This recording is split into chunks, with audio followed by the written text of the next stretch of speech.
Welcome to Uma's home. இன்றைக்கி நம்ம tips video தான் பார்க்க போகிறோம். Summer start ஆகிட்டுங்க.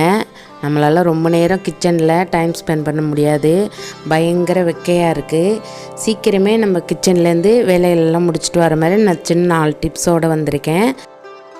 என் சேனலை இப்போ தான் நீங்கள் ஃபர்ஸ்ட் டைம் பார்க்குறீங்கன்னா சப்ஸ்கிரைப் பண்ணி பக்கத்துலேயே பெல் ஐக்கான் வரும், அதையும் கிளிக் பண்ணி ஆளுங்கிற ஆப்ஷன் கொடுத்துக்கோங்க. அப்போ தான் நான் போடுற வீடியோஸ் எல்லாம் உடனுக்குடன் நோட்டிஃபிகேஷனில் உங்களுக்கு வரும். ஆல்ரெடி நம்ம சேனலில் நிறைய டிப்ஸ் வீடியோ வச்சுருக்கேன், அதையும் போய் நீங்கள் பார்த்துட்டு எனக்கு கமெண்ட் பண்ணுங்கள். ஃபஸ்ட்டு டிப் என்னென்னு பார்த்தீங்கன்னா, இது பால் பாக்கெட்டு. இதில் உள்ளே இருக்க பால் கெட்டு போச்சா நல்லா இருக்காங்கிறத எல்லா பாலையும் ஒன்றா ஊற்றி காய்ச்சி பார்த்தா தான் தெரியும். இதை பாக்கெட்லேயே வச்சு எப்படி கண்டுபிடிக்கலாம் அப்படிங்கிறத நான் இப்போ உங்களுக்கு செஞ்சு காமிக்க போகிறேன். 2 பால் பாக்கெட் வாங்கிட்டு ஒன்று ஃப்ரிட்ஜில் வச்சேன், ஒன்று வெளியிலே வச்சுட்டேன். இதில் ஒரு பால் கெட்டு போனது, அதை எப்படி கண்டுபிடிக்கிறேன்னு வாங்க எப்படின்னு பார்க்கலாம். பெரிய பாத்திரத்தில் நல்லா சூடான தண்ணி வச்சுக்கோங்க. நல்லா அடுப்புலேயே இருக்குது. இது நல்லா கொதித்தோடனே ஆஃப் பண்ணிட்டேன்னா ஆஃப் பண்ணிவிட்டு இப்போ 2 பால் பாக்கெட்டையும் நான் அதில் போட்டுட்டேன். இது ஒரு 5 நிமிஷம் கழித்து நம்ம எடுத்து எப்படி இருக்குன்னு பார்க்கலாம். பால் உள்ளே கெட்டு போனது தெரியாமல் நம்ம எடுத்து நிறைய நல்ல விசேஷங்களுக்கெல்லாம் பிரித்து ஊற்றி காய்ச்சும் போது சம்டைம் திரிஞ்சு போயிடும். சம்மர் டைமில் நம்ம ஃப்ரிட்ஜிலே வச்சுருந்தா கூட பால் கெட்டு போனது நமக்கு தெரியாது.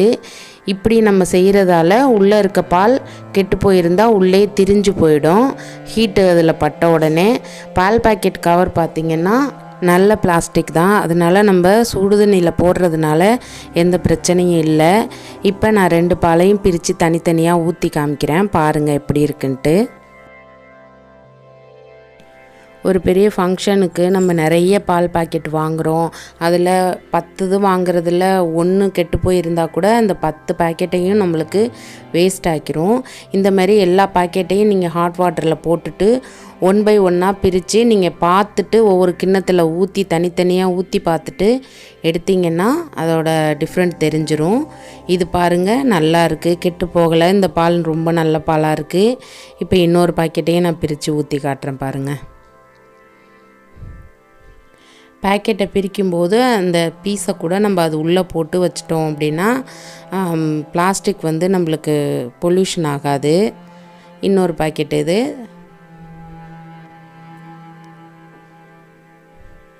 இப்போ நம்ம அந்த ஹாட் வாட்டரில் தான் போட்டு பாலை நம்ம ஹீட் பண்ணியிருக்கோம். நீங்கள் வேணும்னா மறுபடியும் நல்ல பாலை அடுப்பில் வச்சு நல்லா காய்ச்சிக்கலாம். இங்கே பாருங்கள், இந்த பால் திரிஞ்சு போச்சு. நல்லாவே வித்தியாசம் தெரியும் உங்களுக்கு. தயிர் மாதிரி வந்துருச்சு, அப்படியே முறிஞ்சு போச்சு பால். இப்போ இந்த பாலை நம்ம ஒன்றுமே பண்ண முடியாது. நம்ம வேணுன்னா பன்னீர் எடுக்கிறதுனா அது கூட கொஞ்சம் லெமன் போட்டு திரிய வச்சு நம்ம அதில் எடுத்துக்கலாம், பன்னீராக எடுத்துக்கலாம். நான் உங்கள்கிட்ட காட்டணுன்னே ஒரு பாக்கெட்டை நான் வெளியில் வச்சு இந்த மாதிரி காமிச்சிருக்கேன். இப்போ நல்லா இருக்க பாலை நம்ம இன்னும் நல்லா ஹீட் பண்ணிவிட்டு அதை நம்ம யூஸ் பண்ணிக்கலாம். இப்போ நான் பால் கொஞ்சமாக இருக்கிறதுனால இதை நான் செடிக்கு தான் ஊற்ற போகிறேன். இப்போ பாலில் நல்லாவே வித்தியாசம் தெரியும். இது மாதிரி நீங்கள் யூஸ் பண்ணிக்கலாம். இங்கே பாருங்கள், இந்த பால் சுத்தமாக திரியெல்லாம் நல்லா இருக்குது. சம்மரில் நம்ம ஃப்ரிட்ஜில் வச்சா கூட சம்டைம் பார்த்தா பால் திரிஞ்சு போயிடும். இதை நிறையா பால் திரிஞ்சிருந்துச்சுன்னா நம்ம அதை கூட லெமன் ஜூஸ் போட்டு பன்னீராக எடுத்து நம்ம யூஸ் பண்ணிக்கலாம். இந்த டிப்ஸும் உங்களுக்கு யூஸ்ஃபுல்லாக இருக்கும்னு நினைக்கிறேன். இப்போ டிப் நம்பர் 2. இப்போ பால் நல்லா பொங்கி வந்துருச்சுங்க. இப்போ நம்ம இதை கவனிக்காமல் விட்டுட்டோன்னா பொங்கி ஊற்றிடும்.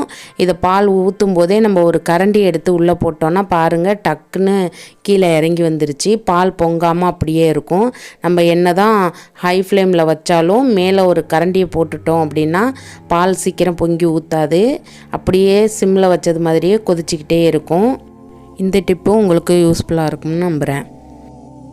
நெக்ஸ்ட்டு டிப் பார்த்தோம்னா, இன்ஸ்டன்ட் காஃபி தூள் எடுத்திருக்கேன். நீங்கள் எந்த பிராண்டு வேணாலும் எடுத்துக்கலாங்க. நான் கான்டினென்டல் எடுத்திருக்கேன். இது கூட 4 ஏலக்காயும் ஜாதிக்காய் கொஞ்சமும் உடச்சி அது கூட சேர்க்க போகிறேன். அப்படி சேர்த்தோன்னா ரொம்ப ரொம்ப சூப்பராக இருக்கும். நல்லா டிகிரி காப்பி மாதிரி நம்மளுக்கு நல்ல ஒரு ஃப்ளேவர் கொடுக்கும். இது எங்கள் வீட்டுக்கு வந்த சமையக்கார்ட்ட நான் கற்றுக்கிட்ட ஒரு விஷயம். அங்கே அவங்க போட்ட காஃபி ரொம்ப வாசமாக இருந்துச்சு. என்ன சேர்க்குறீங்க? Instant coffee. அவங்க ப்ரூ தான் அப்போ நாங்கள் வாங்கி கொடுத்துருந்தோம். அப்போ தான் அவர் சொன்னார், ஜாதிக்காய் கொஞ்சமும் ஏலக்காய் கொஞ்சமும் அது கூட மிக்ஸ் பண்ணி வச்சிட்டோன்னா ரொம்ப ஃப்ளேவராக இருக்கும் அப்படின்னு.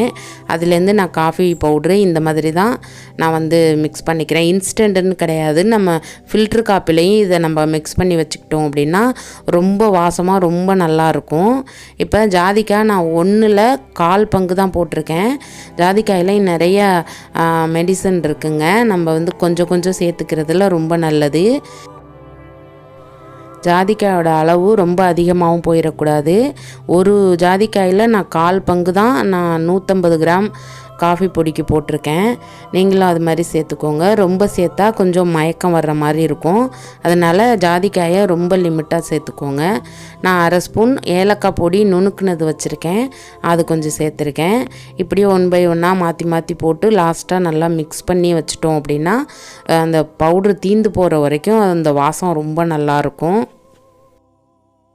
இதையும் நீங்கள் செஞ்சு சாப்பிட்டு பார்த்துட்டு எப்படி இருந்துச்சுன்னு மறக்காமல் எனக்கு கமெண்ட்ஸில் சொல்லுங்கள். இது மாதிரி நம்ம போட்டு கொடுத்தா காஃபி பிடிக்காதவங்களுக்கு கூட ரொம்ப பிடிக்குங்க. கண்டிப்பாக நீங்கள் இது மாதிரி செஞ்சு பாருங்கள்.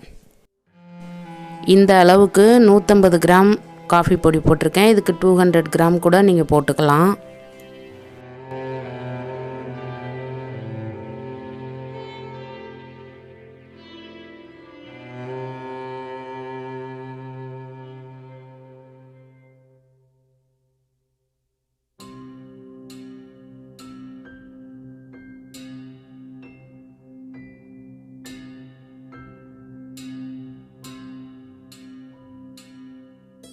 அவ்வளோதான் ஃப்ரெண்ட்ஸ், நல்லா குலுக்கி நம்ம மிக்ஸ் பண்ணியாச்சு. இப்போது நெக்ஸ்ட்டு டிப்பு, இது பெரிய எல்லாருக்குமே சேலஞ்சிங்காக உள்ளதுங்க. சம்டைம் பார்த்தா தோசைக்கல்லில் நம்மளுக்கு தோசை நல்லா வராது. நான்ஸ்டிக் தோசைக்கல்லாக இருந்தால் பிரச்சனையே இல்லை. இந்த மாதிரி இண்டோலியம் இரும்பு கல் இதில் எல்லாம் பார்த்திங்கன்னா இந்த மாதிரி எப்போயாவது தோசை வந்து மாவு கடையில் வாங்குகிற மாவாக இருக்கும், இல்லை நம்ம வீட்டில் அரைச்ச மாவே கொஞ்சம் தண்ணி கூட போயிட்டுனா அந்த மாதிரி தோசை ஊற்றுறதுக்கு வராது. அந்த மாதிரி இருக்கிற டைமில் நம்ம தோசைக்கல்லை எடுத்து நல்லா கழுவிட்டு அடுப்பில் வச்சாலும் ஓகே. அப்படி இல்லைனாலும் இந்த மாதிரி கொஞ்சம் தண்ணியை ஊற்றிட்டு நல்லா தோசை கரண்டியால் அதை நல்லா தேய்ச்சி விட்டு க்ளீன் பண்ணிடுங்க. க்ளீன் பண்ணி ஒரு டிஷ்யூ பேப்பரையோ இல்லை ஒரு வெள்ளை துணி வச்சோ நல்லா தொடச்சிட்டு நெக்ஸ்ட்டு நல்லா தாராளமாக எண்ணெய் ஊற்றி ஒரு வெங்காயத்தை வச்சு நல்லா தொடச்சிருங்க. தொடச்சிட்டு அதில் நிறைய எண்ணெய் இருக்குது, அந்த எண்ணெயை வந்து நம்ம எக்ஸஸாக இருக்கிறத வெள்ளை துணியிலையோ டிஷ்யூலையோ எடுத்துடணும். ஃபஸ்ட்டு நம்ம ஊற்றுற தோசையை கொஞ்சம் மெத்துன்னு ஊற்றணும். ரொம்ப நைஸாக ஊற்றுனீங்க அப்படின்னா கொஞ்சம் ஃபஸ்ட்டே எடுக்க கஷ்டமாக இருக்கும். கொஞ்சம் மெத்துன்னு ஊற்றி நம்ம நல்லா தாராளமாக எண்ணெயை ஊற்றி எடுத்தோன்னா உடனே இது வந்துடும். நான் மூடி போட்டு தான் எடுப்பேன் எப்பயுமே. இப்போ பாருங்கள் நல்லா வெந்துருச்சு. சுத்தமாக எங்கள் பாப்பா தான் ஃபஸ்ட்டு ஊற்றுனாங்க. 2 தோசை வரவே இல்லை அவளுக்கு.